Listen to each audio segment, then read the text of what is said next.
pregnant. But then, y'all, that means I'm totally vegan. Vegan. Because it's a geriatric pregnancy. Anyway, Shantae Brown Sugar Talk Under Black Unicorns. Coming to you straight from the library. Where's my microphone at?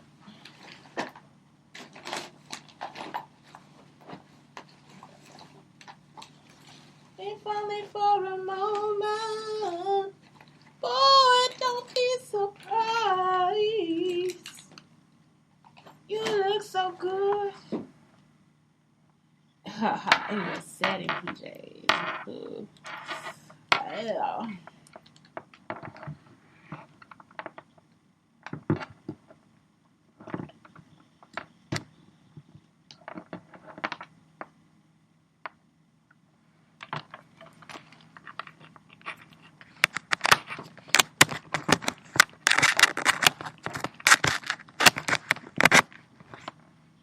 That's it.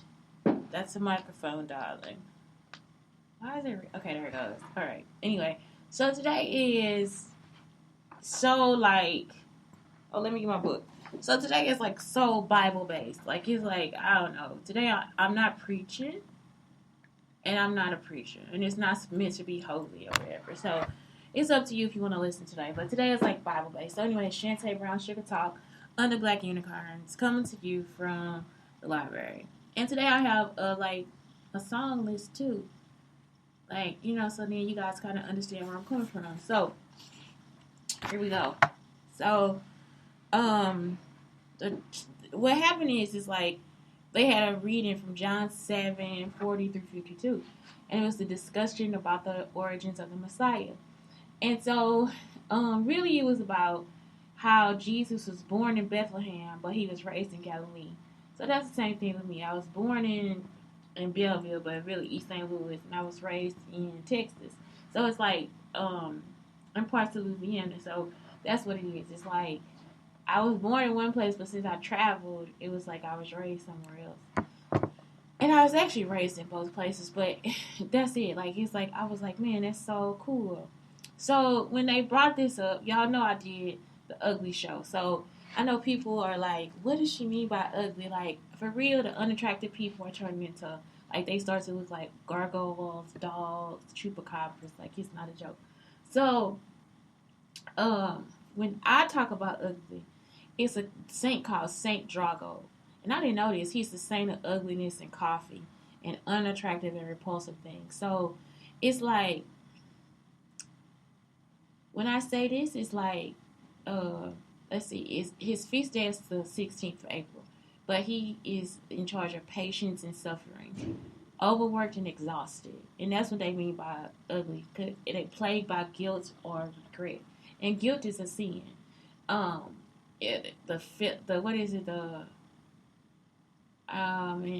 feelings of ugliness or abandonment. You know what I'm saying? So like, if you were like a foster kid or whatever, it's like some of this stuff is like the ugly truth. That's how I feel about ugly. Like, it's like when you get to know somebody, you really get to know who they are. So, approved by ills of the body or the mind, teach by example, courageously to unite our sufferings with our Lord. So he really is like he really is like a person that's like there for the ugliness or whatever of people. So then the next saint they talked about was Saint Nicholas of Flue. Flue is Flue, and he's German. So this is the one. He's like a saint of integrity. You know, he's a saint of moral value.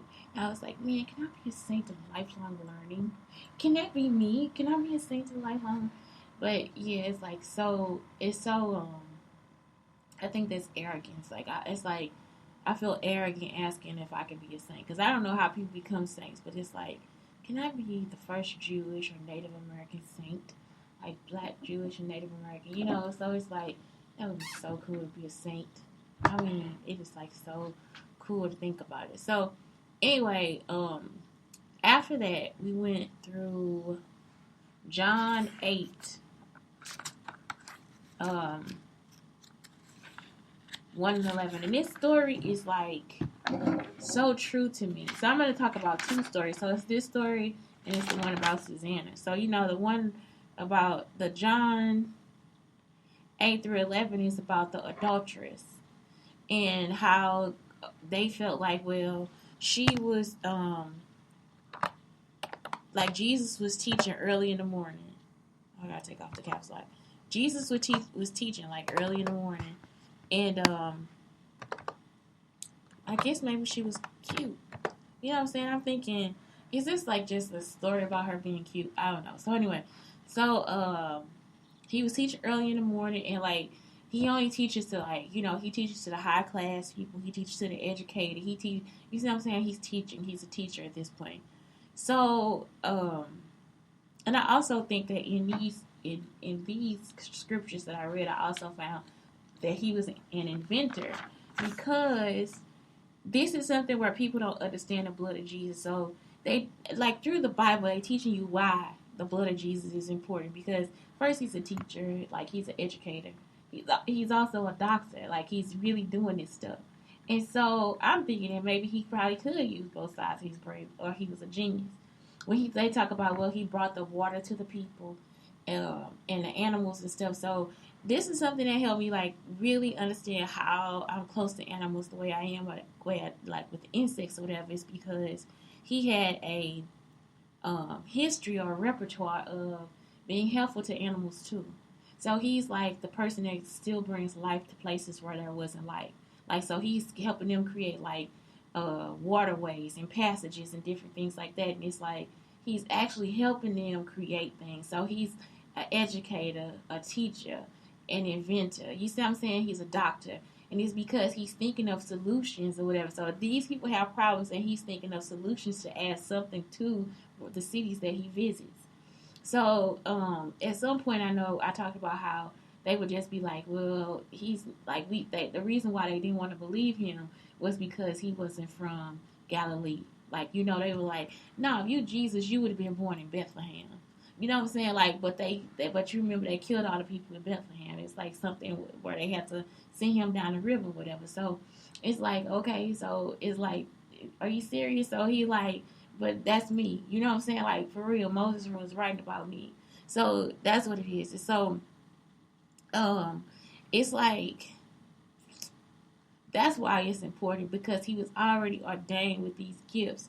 And so on top of that, to already be a doctor and an educator and an inventor, then you see this person that is like close to animals. He's closer to people. He's able to heal people and help people. His words are kind and caring, and he's there for you. You see what I'm saying? He's not a bold or unjustly man. You see what I'm saying? So it's like really the history is like that's what I wanted y'all to like really get from these books. So it's like that's what I found out. He was a history of building and creating to help people survive. And that was in Isaiah 43:16-21. So it's like they actually are telling you all this different stuff, but people just forget that. And so then also in Joel 2:12 through 13, it's like I'm a merciful, kind, caring, don't easily lose my temper, and don't like to punish. And I'm the same way, but it's just like that's what it is. It's like that's his personality. Like he is like this person. It's like he really is there to help people. He's not there to hurt them at all. And so it's hard when some people are just like always like that with you. And it's like this is a time where I never thought I would have to experience people like this. I've lived with ugly people and to grow up and now I see a whole different type of ugly. Like some of this stuff I have never experienced in my life. And I'm just like, are you serious? Like you actually think I'm trying to hurt you and I'm trying to help you become something better? It's like these people, that's how it gets. So anyway, it was early in the morning, they said, and the woman comes and she's like, and telling them whatever. So this is like, y'all know I went through this, right? Because that man across the street, he wanted to shame me. So he was trying to act like I was like trying to be his woman or something like that. And it's like, I really wasn't, y'all. I just like, okay, cool, I hang out with you. I really was just telling him that. So I kissed him. I was like, yeah, I'll be your girl, and then he started trying to call me schizophrenic. You see what I'm saying? So he wanted to shame me in front of other people.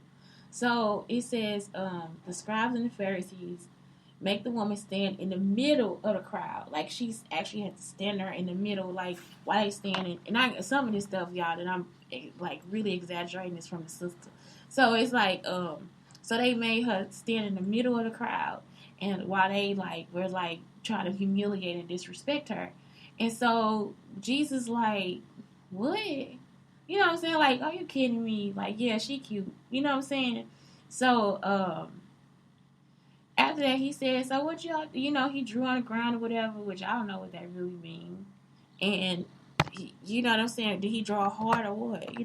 So he was like, did you do anything wrong? You know what I'm saying? Like, he's like, who here has no shame? You know what I'm saying? So he's like, if you never sinned, then cast the first stone.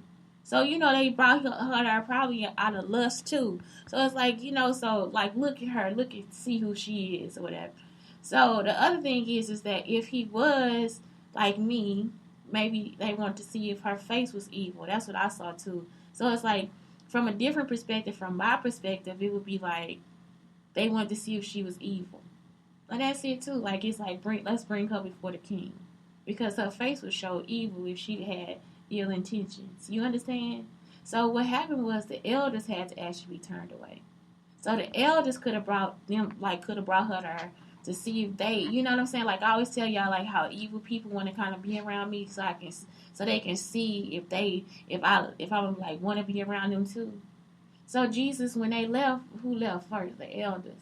That's because they had to turn their face, because I'm pretty sure they probably started looking like gargoyles or chupacabras too. And I'm not joking, because some people don't stop being evil. Like this, like y'all, it's almost like they come and just like keep attacking, and they are actually human people.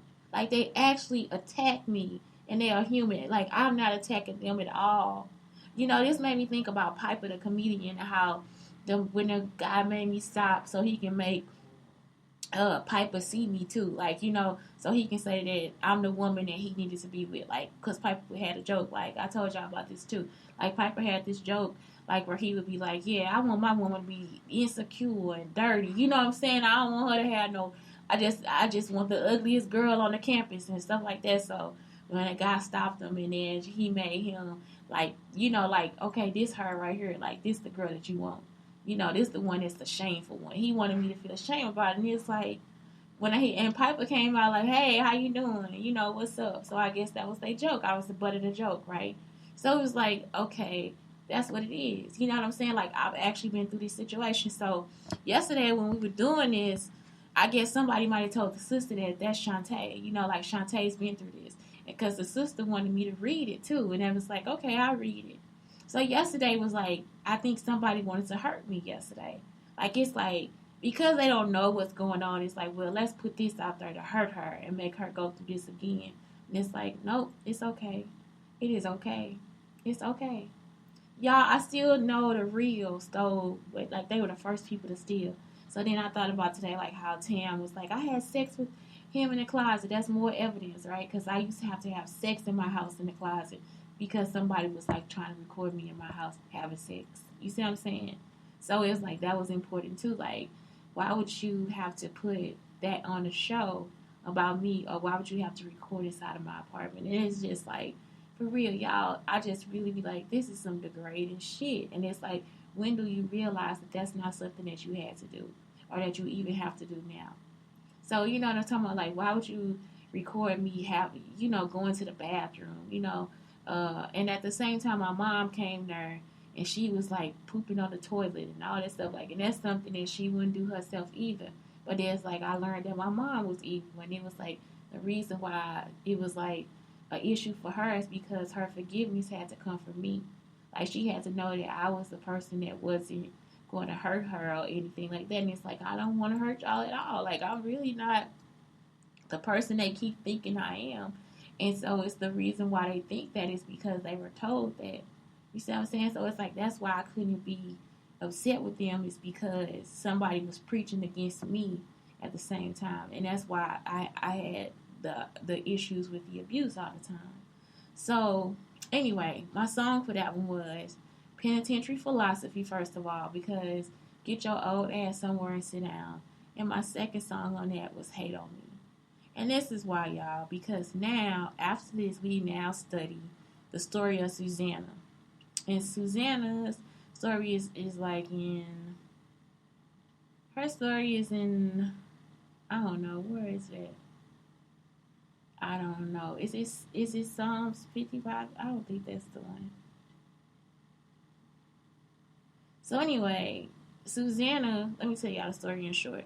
So Susanna is like this person, she has a house, she has servants too. And so I was like, is this like a real story, or is this like where they was just making jokes? You see what I'm saying? Because Jesus is kind of a comedian too, him and his brother. So him and the disciples. So what happens is, it's like Susanna goes to the garden every day, and there's two men that keep looking at her. And y'all, this happened to me too, because this happened to me in acting class, because they wanted me to try to be in porns. That's when they made a plan to try to put me in porn. And my friend Richard overheard them.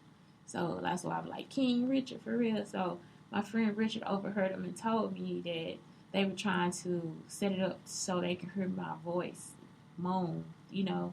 So I'm pretty sure they probably tried to watch me having sex with Joel McCombs. And that's the one that's been like trying to like mess with R. Kelly too. So anyway, what happens is two of the elders, they see this woman taking a bath or whatever. And the servants had just left and closed the gate. So the elders run up and say, hey, you know what? You're going to have sex with us or whatever. If you don't have sex with us, we're going to lie and say that a young man was here. So the woman screamed, because she was like, I know you've been doing this to other women. And it's like, you're not doing that to me, because I can't give my body to you. If I have sex with you, then they will kill me. And so she like, fuck you. I'm screaming. So they come and they were like, yeah, she did this. She was like over there with a young man having sex under the tree. And so he was like, okay, so the servant's like, okay, so let's go ahead and kill her, because she wasn't supposed to be doing that. And they was like, that's nothing Susanna would ever do. Like, Susanna is just not that kind of woman. Like, that's just not her character. You see what I'm saying? How the fraternity pass all this stuff around, like she be doing threesomes and she been doing this and that and the other. And it's not even a fucking business. That's why sex trafficking is against the law. So listen, so I'm just like, okay, so I'm still reading the story anyway. So Daniel comes out and he's like, Daniel, my friend who always takes me to church and all this different stuff. So anyway, I'm still telling y'all the Bible story though. So Daniel comes and he's like, nah, tell me separately. I don't need you to be together. Tell me separately. So he asked the first one, he say, what tree were they having sex under or whatever? Like, where were they at? He say, under the mastic tree. He was like, nah, okay, I'm gonna go ahead and split you in half because you lying. So he say, bring the second person here. And he say, what tree were they having sex under? He say, they was having sex under the oak tree. He was like, nah, I'm gonna cut you in half. You see what I'm saying? And he was like, yeah, because both of you lying. Ain't no sense in that. So the moral to the story is that if you have power, you don't have to use it to influence things in evil ways. You see what I'm saying? Like, it's like y'all had the power, and so you used it as a evil influence, and then you wonder why black people getting killed, or like why this is a rape culture, and it's because that's how y'all are. You see what I'm saying? Like, it's like at the time you could have been a different type of culture. Instead, it's like the culture moved with where I was. I didn't know that happened either. So it's like wherever I moved to, that's how the culture would change. And so if the culture got better, it's probably because I was in Texas. It wasn't because I was here in Illinois or Missouri. And it's like when everything here starts to be hateful, and it's like it's actually a culture that was built by black people. And the worst part of it is they were black educators. Y'all understand what I'm talking about? So it's like instead of just actually committing yourself to actually um, doing the right thing or caring about people, you committed yourself to stealing and trying to take and have influence over something that was none of your business. You committed to a situation in which you break the law. And now I'm living in a situation where the law can't help me because of how you broke the law. You killed people that were very prominent to me. Y'all, today I just woke up and like Gary Shandling was on my mind like all night last night. I woke up today and that was what it was too. It's like I just love Gary Shandling. I miss Gary Shandling. I miss the calls. I miss like just having somebody to call and talk to me and be a good part of my life. And so it's like that's it. you know what I'm saying, like the kindness, the influence, and that's why he was trying to actually tell y'all what was going on, is because it feels so good to be alive. You see what I'm saying? I love that song, that King Richard song, but I couldn't wipe the black off if I tried. I can't. I can't wipe the Native American off, and I can't wipe the Jew off either, you know. So, I'm telling you, the Bible, the reason why they stole this one, or kept this one, or tried to translate it, is because the influence of Jesus was that of a genius. Do y'all understand? Jesus, genius.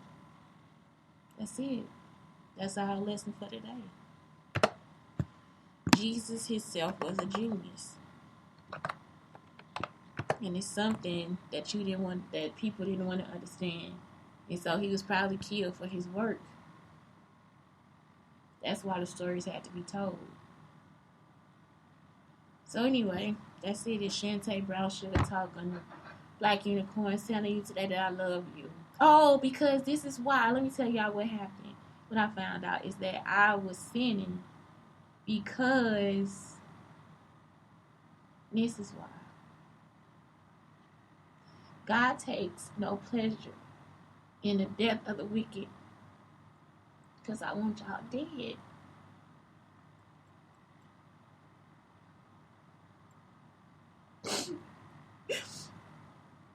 I was sinning because if I had the power, I'd kill you. I'd be just like Daniel. I'd cut your ass in half. It's not a joke. Like, it's actually what I want to do.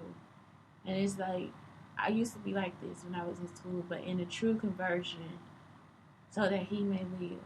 You know, those men told me on the phone, they were like, we're going to make you want to kill people too.